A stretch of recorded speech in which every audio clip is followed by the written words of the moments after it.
കൊണ്ട് എൻ്റെ ഉള്ളിൽ ഇവിടെ ദേവാലയത്തിൽ എന്നെ കാത്തിരിക്കുന്ന എൻ്റെ സ്നേഹ അപ്പച്ചനോട് എൻ്റെ യേശു അപ്പച്ചനെ കണ്ട് ആ അനുഭവത്തിലായിരുന്നു എനിക്ക് എന്നെ ദ്രോഹിച്ചവരെ എന്നെ ഉപേക്ഷിച്ചവർക്ക് വേണ്ടി ഒന്ന് പ്രാർത്ഥിച്ചു നന്മ നിറഞ്ഞ പറയുമെങ്കിൽ ഈ ദേവാലയത്തിന് ചൊല്ലിയിട്ട് വേണം നമ്മൾ പോകാനായിട്ട്. അങ്ങനെ നമ്മൾ പോകുന്ന വഴിക്ക് അവരോടൊക്കെ ഒന്ന് സൗഹൃദത്തിനായിരിക്കാനായിട്ട്, ഈ പ്രകൃതിയൊക്കെ ഒന്ന് ആസ്വദിക്കാനായിട്ട്, ഒന്ന് ചിരിച്ചുകാനായിട്ട്, പുഞ്ചിരിക്കുവാനായിട്ട്, അല്പം കൂടെ സ്നേഹത്തോടെ പെരുമാറുവാനായിട്ട് നമുക്ക് സാധിക്കണം. അപ്പോൾ മാത്രമാണ് നമുക്കൊരു സന്തോഷമുണ്ടാകും, മനസ്സുകൾ സന്തോഷമുണ്ടാകും. നമ്മൾ പ്രാർത്ഥിച്ചത് പുറത്ത് പ്രാവർത്തികമാകാൻ സാധിക്കുള്ളൂ. അതുപോലെ ദിവ്യബലിയുടെ കുർബാനയുടെ അവസാനത്തിൽ പറയുക ദിവ്യപൂജ സമാപിച്ചു.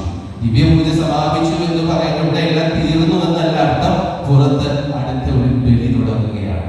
പ്രിയപ്പെട്ടവരെ, ആ ബലി തുടങ്ങണമെങ്കിൽ, ആ പ്രാർത്ഥന അവിടെ തുടങ്ങണമെങ്കിൽ ഇവിടെ നമ്മൾ സ്വീകരിച്ചത്, ഇവിടെ ആ കർത്താവിനോട് കൂടെയായി നമ്മൾ എന്താണോ സ്വീകരിച്ചത് അത് പുറത്തു പോയി കൊടുക്കുവാനായിട്ട്, നമ്മുടെ കുടുംബത്തിൽ കൊടുക്കുവാൻ, നമ്മുടെ മക്കളോട് കൊടുക്കുവാൻ, നമ്മുടെ ജീവിത പങ്കാളികളോട്, നമ്മുടെ മാതാപിതാക്കൾ, പ്രായമായ നമ്മുടെ മാതാപിതാക്കളോട് കൂടെ ഒരു അല്പസമയം ആയിരിക്കാനായിട്ട് ഈ ദേവാലയത്തിൽ നമ്മുടെ സാന്നിധ്യം സാധിച്ചില്ല എങ്കിൽ നമ്മൾ ഈ ദേവാലയത്തിൽ വരുന്നത് വെറുതെ.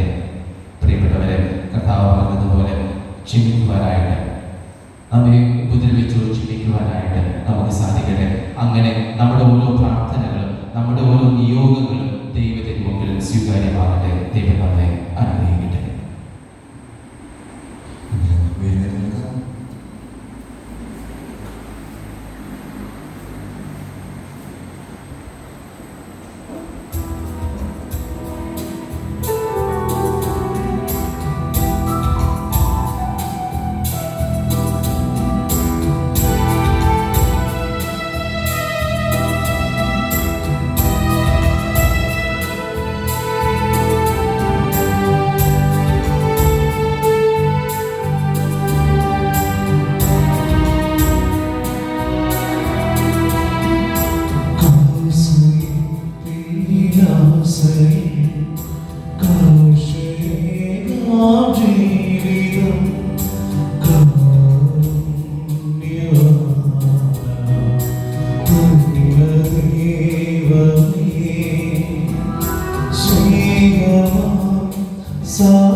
എന്റെയും നിങ്ങളുടെയും വഴി സർവശക്തനും പിതാവുമായ ദൈവത്തിന് സുതാര്യമാകുവാൻ വേണ്ടി പ്രാർത്ഥിക്കുന്നു.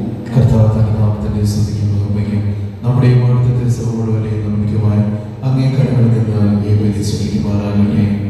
ദൈവമേ, നാമത്തിനായി അർപ്പിക്കപ്പെടേണ്ടവ അങ്ങേക്ക് നൽകുകയും ഞങ്ങളുടെ ശുശ്രൂഷയുടെ അർപ്പണത്തിനായി കാണിച്ചു തരുമെന്ന് നിർദ്ദേശിക്കുകയും ചെയ്യുന്നു.